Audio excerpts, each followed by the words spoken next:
Un saludo al profe, a mis compañeros, me presento, soy Paula Plata.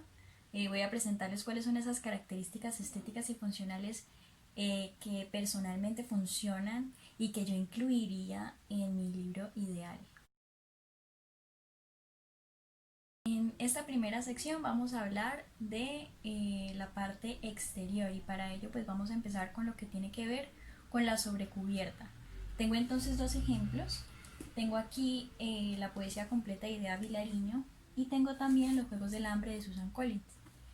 Voy a presentarles este, aunque me gusta mucho en razón de la composición y demás, la razón por la que yo no lo conservaría es porque el material con el que está hecho es muy frágil y como consumidora desde el principio me dio la impresión de que se iba a rasgar o a romper en cualquier momento. Entonces, aunque es muy bello, me parece formal y demás, no conservaría este tipo de materiales, sobre todo el material, para mi libro ideal. A diferencia de este, que es Los Juegos del Hambre de Susan Collins, que aunque es básica y tradicional, es la que pues tendemos a ver en los libros comunes, me da otra sensación de durabilidad.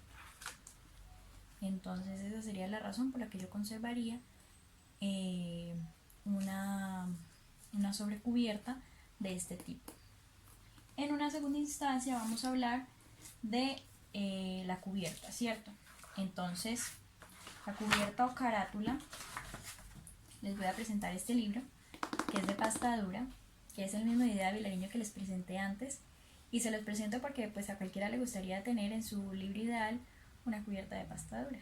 No obstante, en razón del costo y demás, hay otra opción, ¿cierto?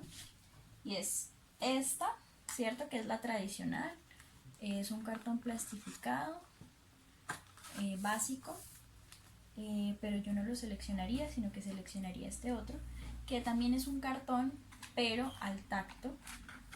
Primero se siente muchísimo más duro, no sé si lo escuchan. Y lo otro es que está plastificado y que tiene unos grabados, esto ya es meramente estético, que me parecen pues de lo más artístico y bueno, algo por el estilo de lo que yo tendría en mi libro ideal.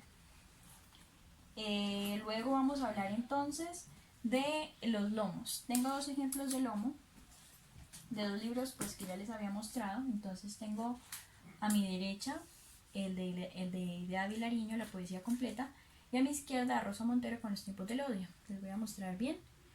El que me gusta, el que yo conservaría, es el de Idea Vilariño en razón del orden, me parece organizado.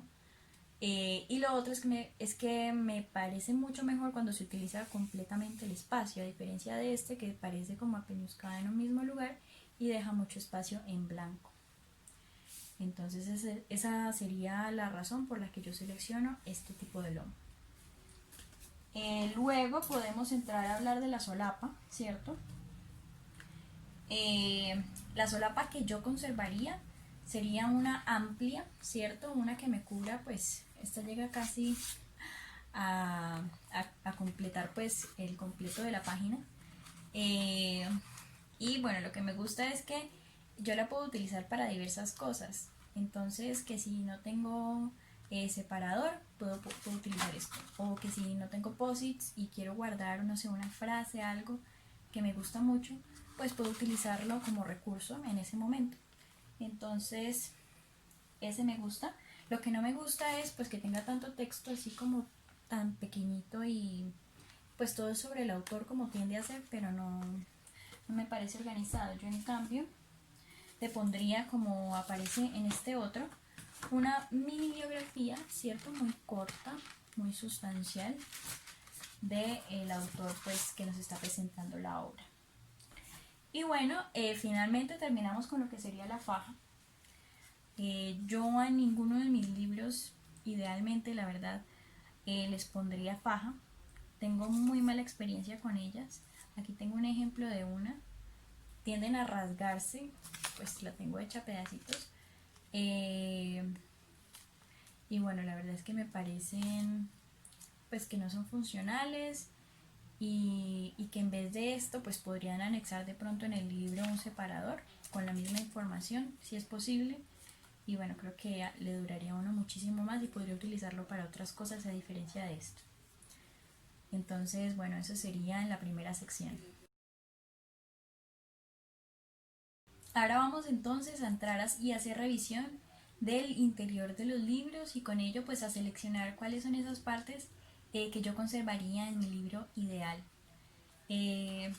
Entonces tengo este libro de ejemplo que es Rosa Montero en los tiempos del odio, ¿cierto?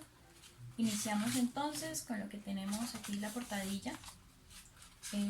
Luego tenemos la portada y luego ella nos muestra la página legal.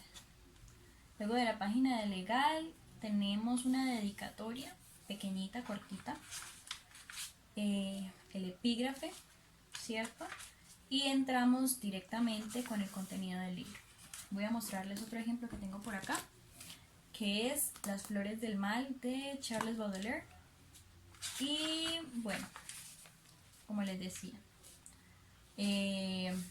portadilla, portada.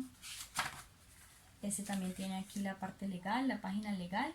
Luego nos tiene un comentario de 70 páginas. En este comentario pues se nos explica la obra. Y luego, ¿cierto? Volvemos a tener una especie de, pues, de portada. Tenemos una dedicatoria, pero lo que más me gusta de este libro es que también tenemos después del epígrafe una advertencia. Pues me parece que no es tradicional encontrarse advertencias en los libros ahora, pero esto específicamente imagino yo que en razón pues de que él era un poeta maldito, desde el principio pues nos dice a qué nos vamos a tener con este libro. Entonces, bueno, se los recomiendo. Y luego, por supuesto, pues inicia el libro, el contenido del libro común y corriente. Bueno, luego en la parte posterior, o a veces viene en el interior también, tenemos el índice. Entonces les voy a mostrar. Este índice se encuentra justo después del prólogo, ¿cierto? Y me parece lindo porque nos trae un índice de poemas y también nos trae un índice de autores, si lo pueden ver ahí. Este libro se llama Un beso nada más y otros poemas de amor, de la editorial Everest, y por supuesto, como lo pudieron ver en el índice, es de diversos autores, ¿no? Es una recopilación de poesía romántica. Tengo otro tipo, voy a volver a Charles Baudelaire, de índice. Él nos presenta en la parte posterior, ¿cierto? Justo después de que se acaba el contenido, un índice, ¿cierto? Es un índice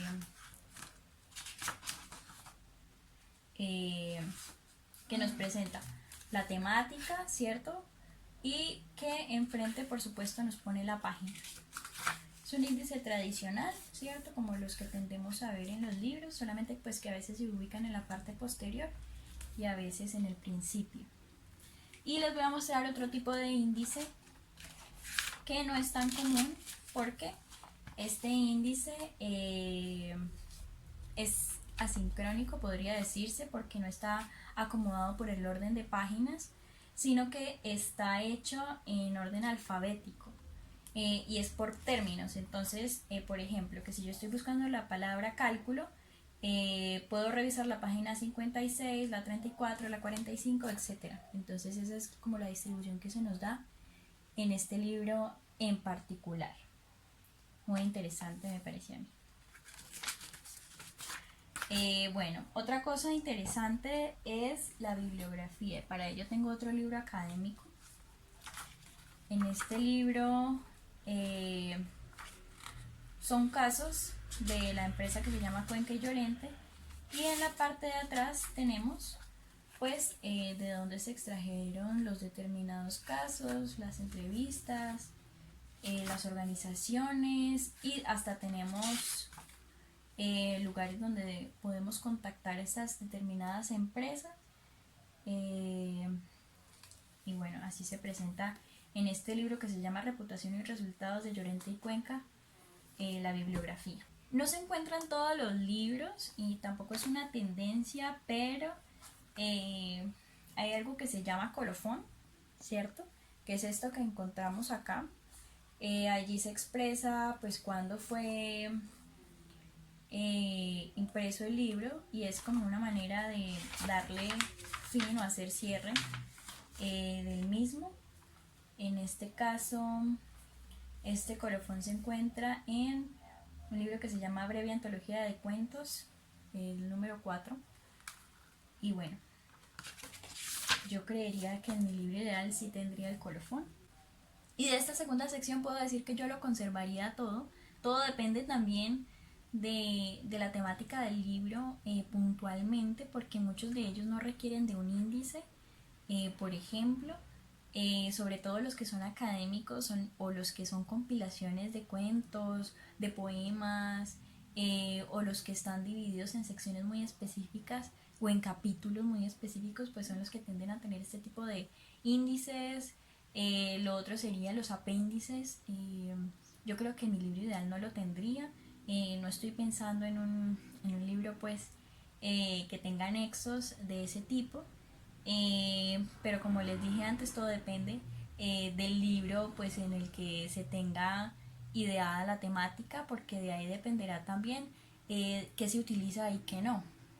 Por ejemplo, eh, las advertencias pues que utilizó Charles Baudelaire en el libro Las Flores del Mal no es algo que se tienda a ver, pero que él, en razón pues de ser un poeta maldito, puede utilizar con libertad y que lo apropia también a su identidad, ¿no? Entonces todo depende, como dije anteriormente, de lo que se tiene pensado y de cómo se ajustan estas partes al interior, con la identidad de nuestro libro y con la identidad editorial también de la empresa con la que le estemos creando, o de nosotros mismos si en ese caso somos nosotros los editores. Un gusto, muchas gracias y un saludo para todos.